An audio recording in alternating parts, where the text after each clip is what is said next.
చూస్తున్నావు? చేసేది చేసేసి నటిస్తున్నావా? నటిస్తున్నానా? నేనేం చేశానయ్యా? ఏంటో సెలవయ్యా? నీ కళ్ళ చూడేటయ్యా, బుర్ర వెనకాల ఉంది. ఇవ్వయ్యా, దీన్ని వెతుకుతున్నాను. చెప్పేది నమ్మయ్యా, నేను అక్కడ పడున్నానయ్యా. ఇద్దరం అక్కడేగా కూర్చున్నాం, మరి ఇక్కడికి ఎలా వచ్చానయ్యా? నువ్వు కూడానా?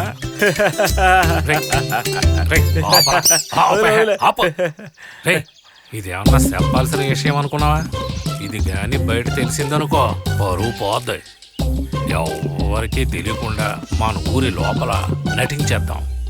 ఎందుకంటే మనం ఊళ్ళో పెద్ద మనుషులుగా ఉంటాం. నాతో మర్యాదగా నడుచుకోవాలి. అలాగే నడుచుకుంటాం. పదయ్యా పోదాం.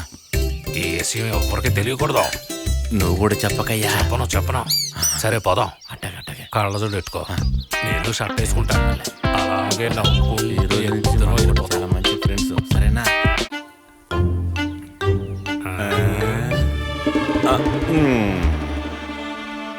ఇదిగో ఊరు పెద్ద మనుషులారా, అడుగుతున్నాను అనుకోవద్దు. ఎప్పుడు ఊరకొకళ్ళ ఒకళ్ళ మీద ఒకళ్ళు మరుగుతూ ఉంటారు కదా, మరి ఇప్పుడేంటి సైలెంట్ అయిపోయారు?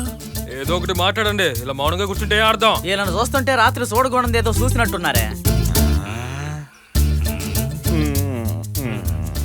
వేటకెళ్ళినవి 2 సింహాలబ్బా. కాపలా బలంగానే ఉంటది. కొంచెం ఆగండి అయ్యా.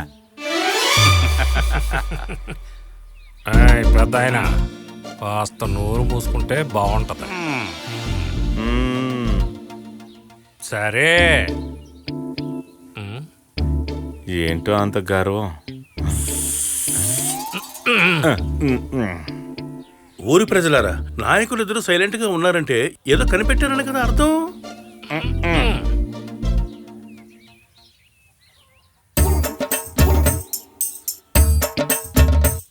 వీళ్ళు సైలెంట్గా ఉన్నారంటే ఏదో విషయం ఉంది.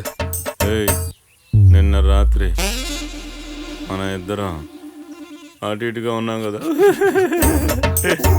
అది బయటికి చెప్తే సిగ్గిపోద్దని నాకు తెలియదా? మరేం చేద్దాం? మరెందుకు అడుగుతున్నావు? ఏమండే, ఇక్కడ పరిష్కారం చూపించకుండా మీలో మీరే మాట్లాడుకుంటారేంటి? ఏమయ్యా, ఎవరికి పడితే వాళ్ళు ఇష్టం వచ్చిన మాట్లాడకండి అయ్యా. మనకున్నది ఇతను ఒక్కడే పెద్ద తలకాయ. అతనితో పెట్టుకుంటే ఎలాగయ్యా? బామర్ది, ఈ ఊరు లేని ఇంత నమ్మకం పెట్టుకున్నారు మన మీద.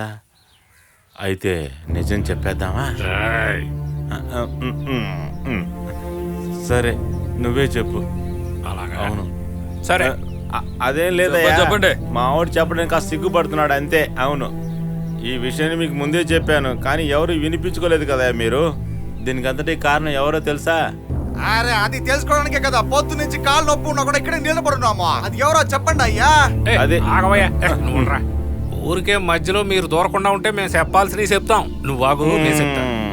ఇలా చూడండి అయ్యా, ఆ విషయం మా నోటితో చెప్తే దేవుడికి కోపం వస్తుంది. అందువల్ల మన ఊరికి, మీకు, మాకు చెడు జరుగుతుందయ్యా. అందుకు ఒకటే దారుంది. నేనేమంటానంటే, ఊరి శివర్ణ కొండ మీద ఉన్న చందన స్వామిని ఇక్కడికి తెచ్చి పూజ చేస్తే మీకు మంచిది, ఈ ఊరికి మంచిది, మనందరికీ మంచిది అని నేను అంటాను. ఏమంటారయ్యా? అవునవును, అదే తీర్పు. అదే తీర్పు. అందరూ విన్నారా? ఏమంటారయ్యా? ఏమంటారా? అలాగే.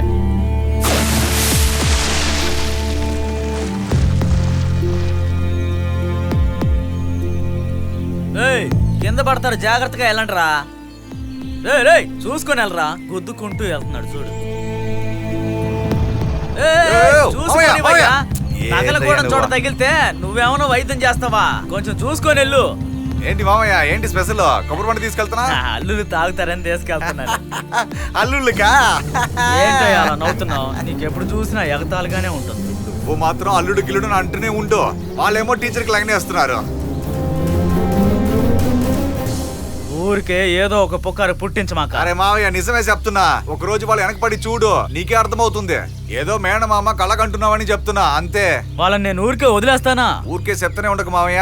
ఏదో ఒకటి చేసి ఆ కుర్రాలని మీ కూతుర్లకి పెళ్లి చేసి పెట్టేయండి. అర్థమైందా?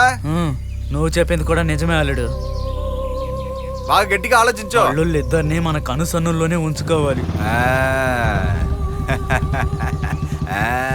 వాళ్ళ దగ్గర నుండి నా టీచర్ని లాగడానికి ఉన్న ఒకే ఒక ఆయుధం నా పిచ్చి మావయ్య. సింహాచలం కేకరా.